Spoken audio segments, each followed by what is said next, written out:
रसूलुल्लाह सल्लल्लाहु अलैहि वसल्लम ने इरशाद फरमाया कि क़यामत के दिन अल्लाह ताला शिकवा फरमाएंगे और इंसान से कहेंगे, ए मेरे बंदे, मैंने तुझसे पानी मांगा था, तूने मुझे पानी नहीं पिलाया।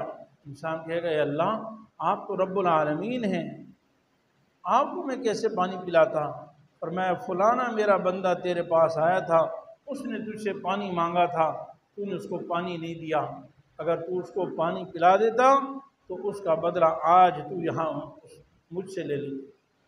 यानी पानी पिलाने के बदले में अल्लाह रब्बुल आलमीन जन्नत में बदलाता फरमाए।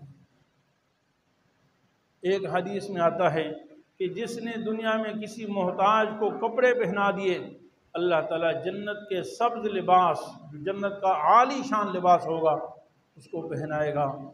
जिसने दुनिया में किसी मोहताज को, भूखे को खाना खिला दिया, अल्लाह ताला जन्नत के फलों से उसको अल्लाह ताला खिलाएंगे।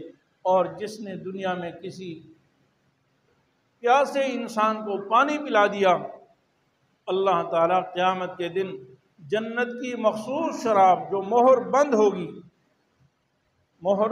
होगी, सील होगी, रहीक़ मख्तूम से अल्लाह रब्बुल आलमीन उसको जन्नत की शराब से पानी पिलाए। तो दुनिया में पानी पिलाने पर बहुत ज़्यादा अजर व सवाब है। मुफ्ती साहब के YouTube चैनल को सब्सक्राइब कीजिए और इनके ताज़ा बयानात के जरिए अपनी इल्मी, इस्लाही और फिक्री आबियारी करते रहिए। जज़ाकुमुल्लाह।